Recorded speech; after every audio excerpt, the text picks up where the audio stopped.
नमस्कार। आज अपने अध्ययन के क्रम को जारी रखते हुए हम कक्षा 10 क्षितिज भाग 2 में संकलित पाठ बाल गोविंद भगत का अध्ययन करेंगे। यह पाठ राम वृक्ष बेनीपुरी जी द्वारा रचित है। सबसे पहले हम जानते हैं कि राम वृक्ष बेनीपुरी जी का जीवन परिचय क्या था। इनका जन्म 23 दिसंबर 1899 को उनके पैतृक गांव मुजफ्फरपुर जिले के बेनीपुर गांव के एक ब्राह्मण परिवार में हुआ था। उसी के आधार पर उन्होंने अपना उपनाम बेनीपुरी रखा था। बचपन में ही माता पिता की मृत्यु हो जाने के कारण इनका पालन पोषण ननिहाल में हुआ तथा इनकी प्राथमिक शिक्षा भी ननिहाल में हुई। राम वृक्ष बेनीपुरी जी एक सफल संपादक के रूप में भी याद किए जाते हैं। वे पक्के देशभक्त थे। इन्होंने भारतीय स्वतंत्रता संग्राम में 8 वर्ष जेल में बिताए थे। 7 सितंबर 1968 को वे इस संसार से विदा हो गए। इनकी प्रमुख रचनाएं इस प्रकार से हैं। इन्होंने उपन्यास, रेखाचित्र, कहानी, नाटक, निबंध, संस्मरण, गद्य की अधिकतर विधाओं में इन्होंने अपनी रचनाएं लिखी हैं। उपन्यास में जो प्रसिद्ध उपन्यास है पतितों के देश में, रेखाचित्र इन्होंने लिखा है माटी की मूरत और लाल तारा, कहानी चिता के फूल, नाटक अम्बपाली, सीता की माँ और राम राज्य, निबंध में गेहूं और गुलाब जो इनका बहुत प्रसिद्ध निबंध है, गेहूं और गुलाब, वंदे वाणी विनायको मशाल, संस्मरण जंजीरें और दीवारें, मील के पत्थर, यात्रा वर्णन पैरों में पंख बांधकर, दूसरा है उड़ते चले, जीवनी इन्होंने लिखी है महाराणा प्रताप, जयप्रकाश नारायण और कार्ल मार्क्स, आलोचना में विद्यापति पदावली, बिहारी सस्सई का सुबोध टीका। ये इनकी कुछ प्रमुख रचनाएं थी। अब हम माइंड मैप के द्वारा इस पाठ को समझने का प्रयास करते हैं। सबसे पहले पाठ में बाल गोविंद भगत के व्यक्तित्व को ही चित्रित किया गया है। बाल गोविंद भगत के व्यक्तित्व में कई पहलुओं पर विचार किया गया है। सबसे पहले कबीर के प्रति इनकी श्रद्धा, दूसरा भगत और उनका मधुर संगीत, फिर आषाढ़ के महीने में गांव का उल्लास, फिर कार्तिक से फागुन तक प्रभाती गायन, गर्मियों की उमस और भगत का संगीत, फिर भगत के इकलौते पुत्र की मृत्यु, भगत की दार्शनिक विचारधारा, भगत का समाज सुधारक रूप, गृहस्थ और साधु का समन्वित रूप, समन्वित माने मिला जुला, कि बाल गोविंद भगत गृहस्थ भी थे और साधु भी थे।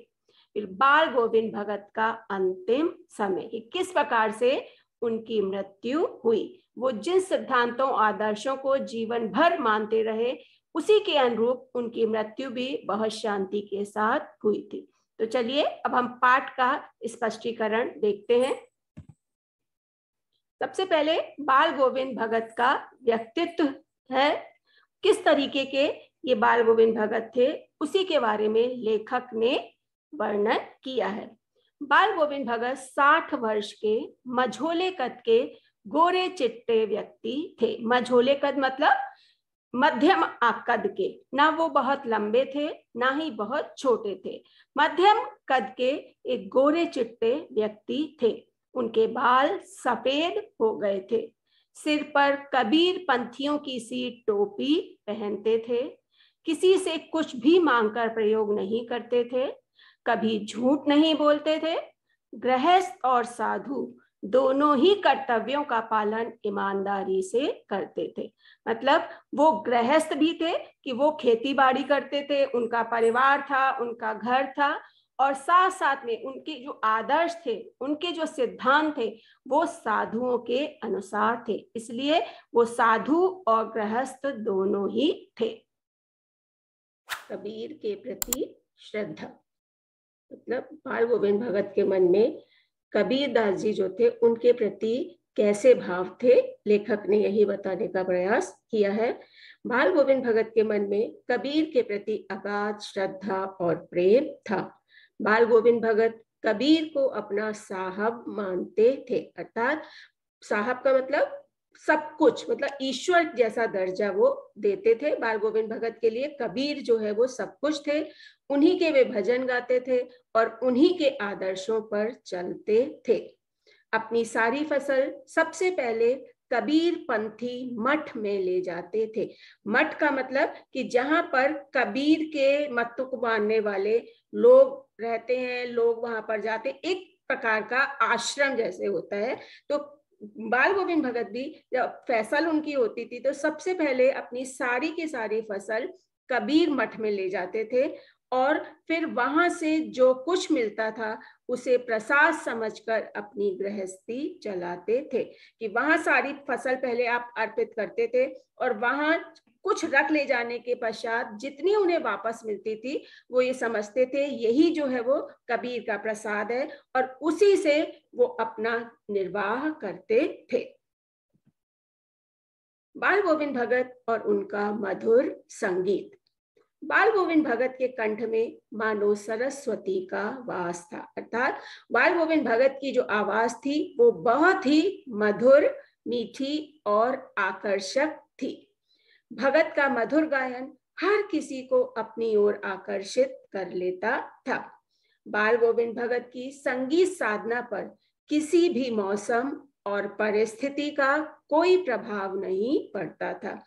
कहने का तात्पर्य यह है कि बाल गोविंद भगत जो संगीत साधना करते थे उनकी वो संगीत साधना निरंतर चलती रहती थी। कैसा भी मौसम हो, चाहे सर्दी का हो, चाहे गर्मी का हो, चाहे वर्षा का हो, कैसी भी परिस्थिति हो, चाहे सुख की परिस्थिति हो, चाहे दुख की परिस्थिति हो, उनकी जो संगीत साधना थी वो हर परिस्थिति और मौसम से ऊपर थी। कैसा भी समय हो और कैसी भी परिस्थिति हो, उनके गायन का क्रम कभी नहीं टूटता था। अर्थात वो जो संगीत साधना करते थे वो निरंतर करते रहते थे। कभी ऐसा उनके जीवन में दिन नहीं आया जब उन्होंने संगीत की साधना ना की हो। आषाढ़ का महीना और भगत का संगीत। आषाढ़ मतलब जो जून का महीना होता है, जो मानसून आने वाला होता है, वो महीना वो आषाढ़ का महीना कहलाता है। आषाढ़ के महीने में जब पूरा गांव उल्लास और उमंग के साथ अपने खेतों में होता था, तब उनका मधुर संगीत उनके कंठ से निकलकर सभी को झूमने पर मजबूर कर देता था।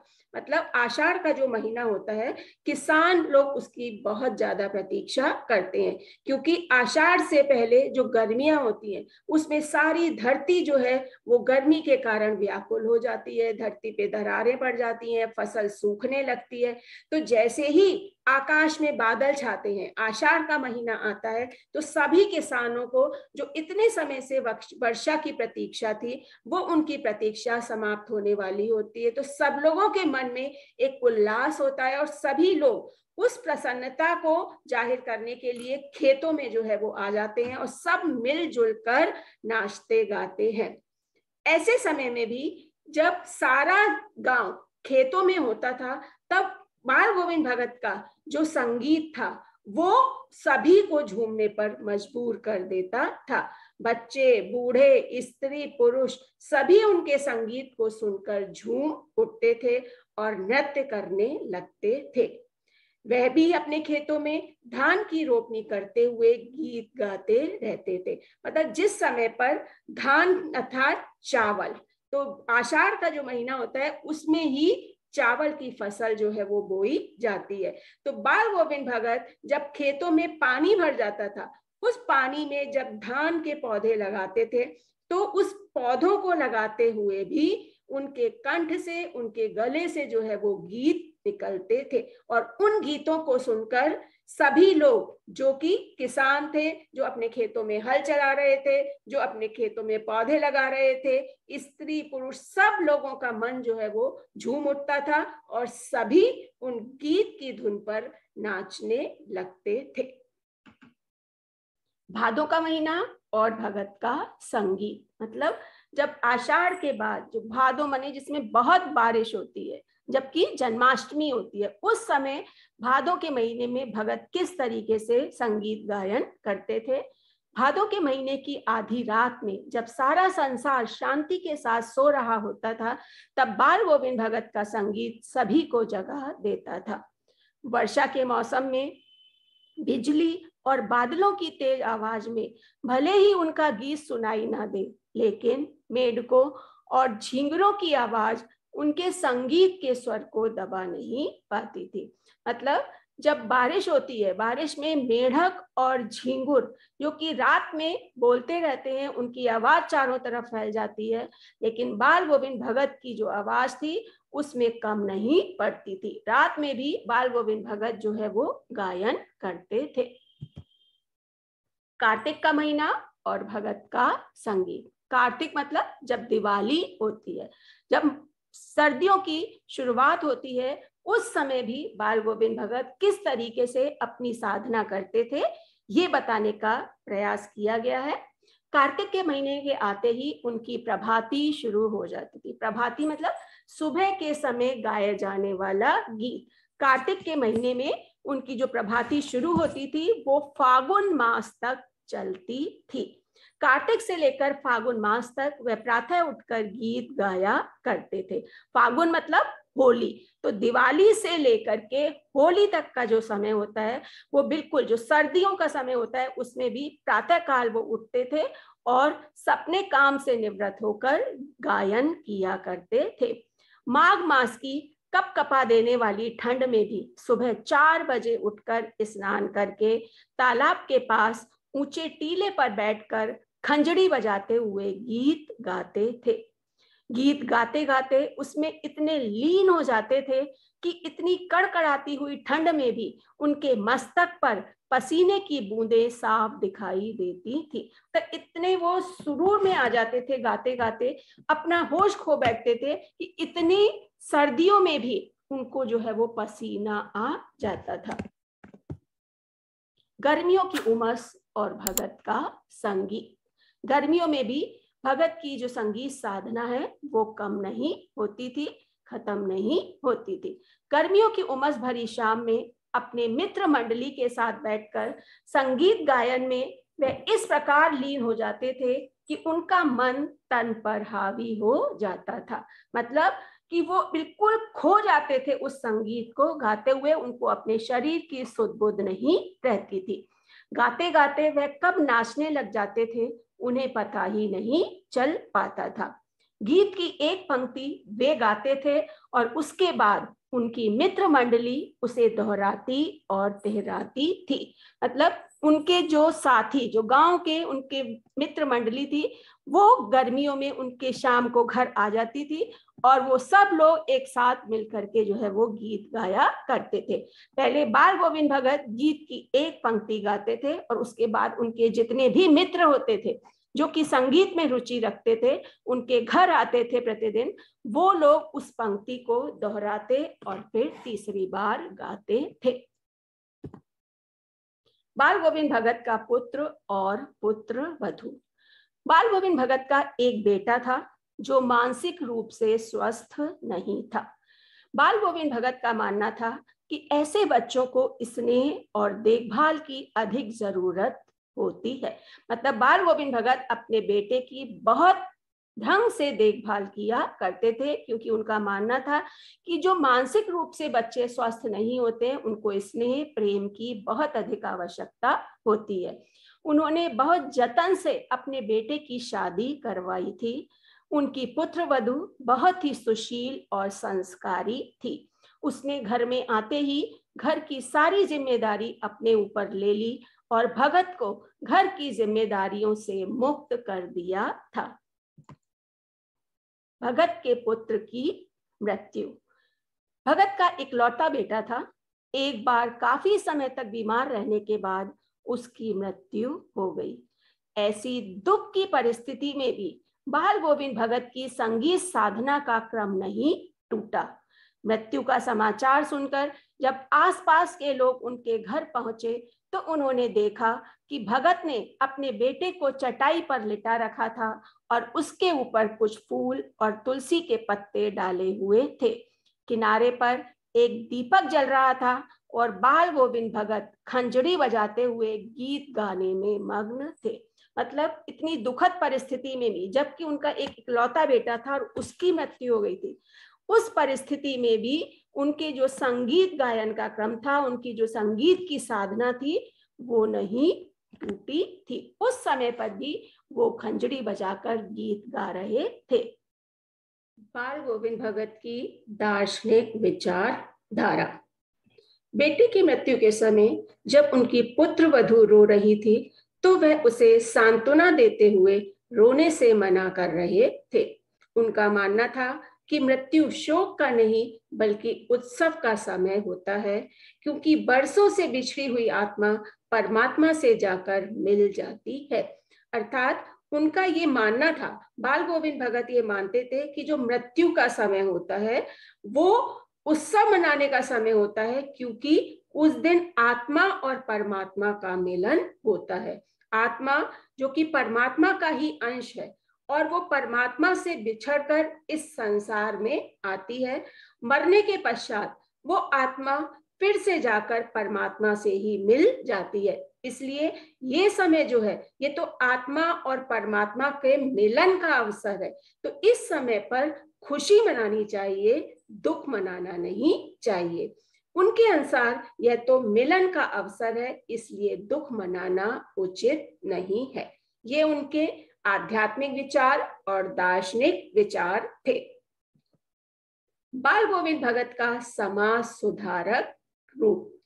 बाल गोविंद भगत प्रचलित सामाजिक मान्यताओं के विरोधी थे। उन्होंने अपने घर में ही कुछ ऐसे काम किए जिससे पता चलता है कि वह बिना सोचे समझे प्रचलित सामाजिक मान्यताओं का पालन करते रहने में विश्वास नहीं करते थे। जो जिन सामाजिक मान्यताओं का बाल गोविंद भगत ने विरोध किया था, उनमें से पहली मान्यता है दाह संस्कार पुरुषों से ही करवाना। दूसरी, विधवा का पुनर्विवाह ना करवाना। हमारे समाज में बरसों से ये परंपरा चली आ रही है कि मृत्यु के पश्चात जो अग्नि संस्कार होता है उसका अधिकार पुरुषों को ही होता है। पुरुष व्यक्ति ही उस मृत आत्मा का दाह संस्कार करता है। और दूसरी मान्यता यह है कि पति की मृत्यु के पश्चात जो विधवा स्त्री है उसका दूसरा विवाह नहीं किया जाता। तो इन दोनों प्रचलित मान्यताओं का बाल गोविंद भगत ने जो है वो विरोध किया था और उन्होंने अपने घर से ही इस काम की शुरुआत की थी। बाल गोविंद भगत ने इस मान्यता का विरोध करते हुए कि दाह संस्कार पुरुषों के द्वारा ही किया जाता है, अपने एकमात्र बेटे की मृत्यु के बाद उसका अग्नि संस्कार अपने पुत्र वधू के द्वारा करवाया। मतलब ये जो प्रचलित मान्यता है कि जो अग्नि संस्कार मृत्यु के पश्चात किया जाता है उसका अधिकार केवल पुरुषों को ही है। इस मान्यता का विरोध करते हुए उन्होंने अपने पुत्र का दाह संस्कार जो है वो अपनी बहू के हाथों करवाया था। विधवा का पुनर्विवाह। बाल गोविंद भगत ने जो दूसरी प्रचलित मान्यता है हमारे समाज में कि विधवा स्त्री का विवाह नहीं करवाया जाता, इसका विरोध करते हुए उन्होंने अपनी बहू जो है पुत्र की मृत्यु के पश्चात उसका दूसरा विवाह कराने का निश्चय किया था। ऐसी सामाजिक मान्यता है कि विधवा औरत का दूसरा विवाह नहीं किया जाता। इसका विरोध करते हुए उन्होंने अपने बेटे की मृत्यु के बाद अपनी पुत्र वधू को दूसरा विवाह करने के लिए विवश किया। पुत्र वधू घर छोड़कर नहीं जाना चाहती थी, वह बुढ़ापे में उनके पास रहकर ही उनकी सेवा करना चाहती थी, लेकिन बाल गोविंद भगत ने उसकी एक ना सुनी और उसके भाई को बुलाकर पुत्र वधू का दूसरा विवाह कराने के लिए उसके साथ भेज दिया। अर्थात बाल गोविंद भगत जो है वो चाहते थे कि पुत्र की मृत्यु के पश्चात उनकी बहू जो है वो अपना नया जीवन प्रारंभ करे। वे उसके भविष्य को संवारना चाहते थे, इसलिए उन्होंने ये निश्चय किया था कि वे उसका दूसरा विवाह करवाएंगे।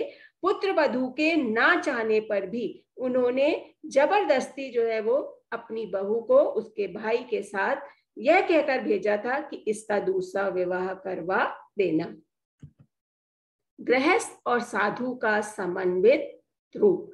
भगत का व्यक्तित्व गृहस्थ और साधु का मिला जुला रूप था। अर्थात भगत जो थे वो गृहस्थ जीवन का भी जो है वो पालन करते थे और साधुओं के जो आदर्श और सिद्धांत होते थे उनका भी पालन करते थे। गृहस्थ व्यक्ति की तरह वह खेती करके अपने परिवार को संभालते थे और साधुओं के तरह उनके आदर्श और नियम थे जिनका वह ईमानदारी के साथ पालन करते थे। जब वे गंगा स्नान के लिए जाते थे तो अपने साथ कुछ भी खाने के लिए नहीं ले जाते थे, क्योंकि साधु को अपने साथ संबल ले जाने का अधिकार नहीं है। अर्थात जो साधु व्यक्ति होते हैं उनका ये मानना है कि वो जहां भी जाएंगे वो भिक्षा जो है वो मांगेंगे और उससे ही अपना जीवन यापन करेंगे। तो साधु व्यक्ति जो है वो भिक्षा मांगकर अपना जीवन निर्वाह करते हैं, इसलिए वो अपने साथ कुछ भी लेकर नहीं जाते। तो बाल गोविंद भगत भी इन साधुओं के आदर्श के अनुसार ही जब गंगा स्नान के लिए जाते थे तो अपने साथ कुछ भी लेकर नहीं जाते थे। और गृहस्थ व्यक्ति जो होता है वो किसी से भिक्षा नहीं मांग सकता। तो इस गृहस्थ नियम का पालन करते हुए वो कहीं पर जाकर भिक्षा नहीं मांग सकते थे, इसलिए वो क्या करते थे, घर से ही खाकर जाते थे। और जितना भी समय गंगा स्नान करने में लगता था, 5 दिन तक वो गंगा स्नान करने के लौटते थे, तो उतने समय में वो कुछ भी खाते नहीं थे, घर लौटकर ही वह कुछ खाते थे। इस प्रकार गृहस्थ और साधु दोनों ही नियमों का वो पालन करते थे। बाल गोविंद भगत का अंतिम समय। बाल गोविंद भगत की मृत्यु भी उनके व्यक्तित्व के अनुरूप ही शांत तरीके से हुई। करीब 3 कोस चलकर वे गंगा स्नान के लिए गए और वहां सन्यासियों तथा साधुओं की संगति में रहे। वहां से लौटकर उन्हें बुखार रहने लगा। इस पर भी उन्होंने अपना नित्य नियम, दोनों समय का गीत, स्नान, ध्यान और खेती बाड़ी देखना नहीं छोड़ा। लोगों ने उनको ऐसा करने से बहुत मना किया, लेकिन वे हंसकर टाल जाते थे। अर्थात बाल गोविंद भगत अपने नियमों का और आदर्श जो उनके थे उनका इतना पालन करते थे कि वो किसी के भी मना करने पर उनको छोड़ने के लिए तैयार नहीं थे। जब वो गंगा स्नान के लिए जाते थे तो 5 दिन तक वो कुछ खाते पीते नहीं थे, लेकिन अब उनका वह जो बुढ़ापा प्रारंभ हो चुका था, बुढ़ापे में शरीर जो है वो कमजोर होने लगा था, तो शरीर उनका जो है वो साथ नहीं दे पाया। इस बार जब वो गंगा स्नान से लौटे तो वहां से लौटकर उन्हें बुखार रहने लगा। उनका शरीर दिन प्रतिदिन जो है वो दुर्बल होता चला जा रहा था, लेकिन इस पर भी उनके जो नियम थे उन नियमों को वो छोड़ने के लिए तैयार नहीं थे। सुबह सुबह उठ करके स्नान करना, ध्यान करना, दोनों समय गीत गाना, इनका वो पालन करते रहे। लोग उनको जो है वो मना करते थे, लेकिन वो हंस करके जो है वो टाल जाते थे। उस दिन शाम को भी वह गीत गाते रहे, किंतु उस दिन उनके गीतों में वह बात और वह आकर्षण नहीं था। अगले दिन भोर में भगत का गीत ना सुनाई देने पर लोगों ने जब अंदर जाकर देखा तो उनका केवल मृत शरीर ही वहां था। अर्थात बाल गोविंद भगत की जो मृत्यु है वो उनके जो आदर्श थे, उनके जो सिद्धांत थे, उसी के अनुरूप बिल्कुल शांत तरीके से हुई थी। उन्होंने पूरे दिन अपनी जो उनकी दिनचर्या है उसका पालन किया। शाम को भी उन्होंने गीत गाए, लेकिन उस दिन उनकी आवाज जो है वो कपकपा रही थी, उसमें वो आकर्षण नहीं था। भोर के समय सुबह जब किसी ने उनके गीत नहीं सुने तो सबको बहुत आश्चर्य हुआ कि आखिर ऐसा क्या हो गया है जो आज बाल गोविंद भगत के गीत सुनाई नहीं दे रहे। लोगों ने जब उनके घर में अंदर जाकर के देखा तो बाल गोविंद भगत इस संसार को छोड़कर जा चुके थे। तो चलिए अब हम इसके शब्दार्थ को समझते हैं। जो कठिन शब्द इस पाठ में आए हैं उनके अर्थ जानने का प्रयास करते हैं। मझोले मतलब मध्यम कद के, तो ना बहुत ऊंचे और ना बहुत ही छोटे, मध्यम आकार। कबीरपंथी, कबीर की विचारधारा को मानने वाले लोग। काली कमली, काला कंबल, गृहस्थ, जिनका घर बार होता है। गृहिणी, पत्नी, पतोहू, पुत्र वधू मतलब पुत्र की स्त्री। साहब, भगवान, दो टूक बात करना, खरी खरी बात करना, सीधी सीधी बात करना, घुमा फिरा करना, बोलना। कौतूहल, आश्चर्य, सदा सर्वदा, हमेशा, कलेवा, सुबह का नाश्ता, कंठ मतलब गला। मेड़ मतलब खेत का किनारा। खेत के जो बाउंड्री होती है, खेत की जो सीमा होती है, तो पानी रोकने के लिए वहां पर थोड़ा सा मिट्टी को जो है वो ऊंचा कर दिया जाता है, वही खेत की मेड़ कहलाती है। पुरवाई, पूरब से चलने वाली हवा। कीचड़ में लिथड़े, कीचड़ में पूरी तरह से सने हुए। रोपनी, पौधों को लगाना। हलवाहे मतलब किसान। अधरतिया, आधी रात। मूसलधार मतलब बहुत तेज वर्षा। दादुर, मेढक। झिल्ली, झींगुर। अकस्मात, अचानक। कौंधना, बिजली का चमकना। निस्तब्धता, सन्नाटा। प्रभाती, सुबह के समय गाया जाने वाला गीत। खंजड़ी, ढफली जैसा एक वाद्य यंत्र। मतलब जो वाद्य यंत्र मतलब इंस्ट्रूमेंट्स जो होते हैं, तो इतने सारे इंस्ट्रूमेंट्स में एक इंस्ट्रूमेंट्स होता है जो ढफली के जैसा होता है, उसी को खंजड़ी कहते हैं। भोर मतलब सुबह। पोखर, तालाब। लोही, प्रातः काल की लालिमा। मतलब प्रातः काल जब पूर्व दिशा से सूर्य निकलता है, तो सूर्य के निकलने से पहले चारों तरफ पूर्व दिशा में एक लाल रंग सा जो है वो फैल जाता है, वही लोही कहलाती है। कुहासा मतलब कोहरा। आवृत मतलब ढका हुआ। सुरूर, नशा। श्रम बिंदु, पसीना। श्रोता, सुनने वाले लोग। ओतप्रोत, भरा हुआ। सुस्त और बोदा, मानसिक रूप से अस्वस्थ। निवृत्त, आजाद कर देना। तुलसी दल, तुलसी के पत्ते। चिराग, दीपक। विरहनी, प्रेमी से बिछड़ी हुई स्त्री। यहां पर इस पाठ में विरहनी शब्द का प्रयोग आत्मा के लिए किया गया है। अवधि, समय। दलील, तर्क। संबल, सहारा। टेक मतलब आदत। नेम व्रत, नियम और व्रत। छीजने लगे, कमजोर होने लगे। पंजर मतलब मृत देह।